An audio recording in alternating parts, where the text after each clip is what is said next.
नमस्ते दोस्तों। हमारे कहानी का शीर्षक है धोखा। धोखेबाज लोगों के साथ रहने से तो अच्छा है कि हम अकेले रहें। धोखा अपने ही देते हैं जनाब, कब तक इनसे बच के रहें।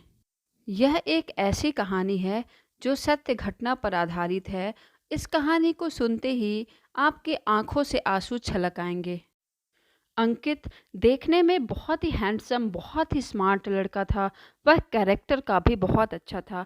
उसके शादी 25 साल में हो जाती है। अंकित की दो बहनें रहती हैं। अंकित के पापा एक अधिकारी रहते हैं। अंकित पढ़ने में अच्छा नहीं था, लेकिन उसका माइंड बहुत ज़्यादा तेज़ था। उसका इंटरेस्ट नहीं था पढ़ने में, इसलिए वह पढ़ाई में अच्छा नहीं निकल पाया।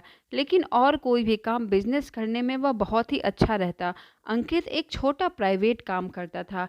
अंकित की शादी 25 साल में हो जाती है। अंकित की पत्नी भी बहुत खूबसूरत थी। अंकित की पत्नी का नाम कोमल था। अंकित और कोमल शादी के बाद बहुत ही प्यार से एक दूसरे के साथ रहने लगे। शादी को अभी 6 महीने ही हुए थे कि कोमल को अपने सास का व्यवहार अच्छा नहीं लगता था। कोमल के सास कोमल को हर बात पर अजीबोगरीब ताना देती थी, और वह अप्रत्यक्ष रूप से यही बताना चाहती थी कि अंकित तो कोई बहुत अच्छा पैसा कमाता नहीं है, लेकिन तुम लोग के ठाठ बाट बहुत ही ज़्यादा हैं। कोमल को यह बात बिल्कुल भी अच्छी नहीं लगती थी। लेकिन कोमल यह सारी बातें अंकित को बता भी नहीं पाती थी, क्योंकि कोमल को लगता था कि अगर मैं अंकित को यह सब बातें बताऊंगी तो अंकित को भी बहुत ज़्यादा बुरा लगेगा कि उसकी माँ उसके बारे में ऐसी ऐसी बातें बोलती हैं। अंकित जब भी घर से बाहर जाता, तब कोमल की सास कोमल को बहुत ही जली कटी उल्टी सीधी बातें सुनाती। कोमल इन सब चीज़ों से बहुत ज़्यादा ही परेशान हो गई थी। जब भी अंकित और अंकित के माँ में थोड़ा बहुत कुछ भी नोक-झोंक होता था, तो अंकित के चले जाने पर कोमल को कोमल की सास उल्टी-सीधी बातें बोला करती थी। एक दिन कोमल ने अंकित से कहा, "क्यों जॉब नहीं करते हो? क्यों तुम ऐसे ही उल्टा-सीधा काम करते हो? प्रॉपर काम करना शुरू करो।" यह सुनकर के अंकित हँसने लगा। अंकित की माँ दूसरे रूम से दौड़ी-दौड़ी आईं और कोमल से बोलने लगी कि अंकित के पापा इतने बड़े अधिकारी हैं, तो अंकित को बहुत ज़्यादा काम करने की क्या ज़रूरत है? अंकित इकलौता बेटा है। जो भी बाप का है सब कुछ अंकित का ही तो है। अंकित की दो बहनों की शादी हो गई है। अब बस अंकित का शहर में एक मकान बन जाए, तो हम रिटायरमेंट के बाद जो भी पैसा पाएंगे, सारा पैसा हम अंकित को ही देंगे बिजनेस करने के लिए। तुमको ज़्यादा चिंता करने या नौटंकी करने की ज़रूरत नहीं है। अंकित को भी बहुत अच्छा लगा कि मेरी माँ कितना प्यार करती है।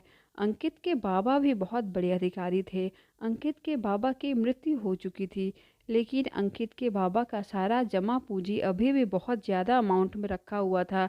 अंकित का शहर में जो घर बनना था, वह मकान उसके बाबा के पैसों से ही बनना था। अंकित के मम्मी पापा अंकित को अंकित के बाबा का पैसा देते गए, और एक बहुत ही अच्छा घर शहर में बन करके तैयार हो गया। अंकित को यह लग रहा था कि शहर में जो घर बना है वह तो मेरे बाबा के ही पैसे से बना है। अभी तो 1 साल बाद मेरे पापा जब रिटायर होंगे, तब वह हमको ढेर सारा पैसा देंगे, क्योंकि अब तो बहनों की शादी भी हो गई है, शहर में मकान भी बन गया है। अब तो मेरे पापा के पास कोई भी काम है नहीं। उन्होंने जब खुद बोला है कि बिजनेस करने के लिए हम तुमको पैसा देंगे, तो वह खूब ढेर सारा पैसा हमें दे देंगे। अंकित कुछ ज़्यादा ही अपने माँ बाप पर विश्वास करने लगा और समय को व्यर्थ में गंवाने लगा। कहा जाता है ना, जो समय लौट के चला जाता है वह दोबारा फिर से नहीं आता है। अंकित की बीवी कोमल को अंदर ही अंदर सारी बातें पता चलती थी, क्योंकि अंकित जैसे ही घर से निकलता था, कोमल के सास ससुर बहुत ही ज़्यादा उल्टी सीधी बातें अंकित के बारे में बोलते थे, जिस बात को कोमल अंकित के सामने रख भी नहीं पाती थी, क्योंकि अंकित भी कोमल पर ही नाराज़ हो जाता था कि मेरे माँ-बाप इतने अच्छे हैं, तुम क्यों मेरे दिमाग में गलत बातें भर रही हो। शहर में बहुत अच्छा मकान अंकित का बन जाता है, और 1 साल के बाद अंकित के पापा भी रिटायर हो जाते हैं। अब उसके पापा को बहुत ज़्यादा पैसा मिलता है रिटायर होने के बाद। अब कुछ टाइम के बाद अंकित ने पापा से बोला कि पापा, अब तो सारा काम हो गया है, अब आप हमें पैसा दे दीजिए। तो मैं यही बिल्डिंग बनवाने का काम शुरू करना चाहता हूँ। उसी काम में मैं अपना भविष्य बना लूँगा। अंकित के पापा ने अंकित को बहुत तेजी से डांटा और कहा, यह मेरी जिंदगी भर की कमाई है। मेरी रिटायरमेंट में जो मिला है वह मैं तुम्हें नहीं दूंगा। तुम्हें जाकर के ठेला लगाना है तो लगा, लेकिन कुछ भी हो जाए हम तुम्हें यह पैसा नहीं देंगे। एक फूटी कौड़ी भी हम तुम्हें पैसा नहीं देंगे। अंकित को बहुत बड़ा झटका लगा। उसने यह सब बातें अपने माँ से बोला, लेकिन अंकित की माँ भी अजीबो-गरीब औरत थी। उसने अंकित का साथ नहीं दिया, वह भी अपने पति का ही साथ देने लगी। अंकित के माँ ने अंकित से बोला कि ऐसे कैसे तुम्हें कोई इतना ढेर सारा पैसा दे देगा। यहाँ पर अंकित को ऐसा लगा जैसे उसके पैरों तले से ज़मीन खिसक गई है। अब अंकित को कुछ भी समझ में नहीं आ रहा था कि इतनी बड़ी बात हमारे माँ बाप ने एक झटके में हमसे कह दिया। जिस चीज़ का हमने इतने दिनों से इंतज़ार किया है, इतने साल से इंतज़ार किया है, इन लोगों ने तो मेरे साथ बहुत ही बड़ा धोखा किया, बहुत ही धोखा दिया।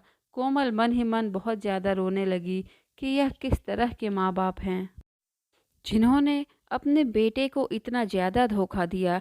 गांव के खेत से जो भी पैसा आता था वह अंकित को पता भी नहीं चल पाता था कि गांव से उसके कितना पैसा मिलता है, कितना पैसा क्या होता है।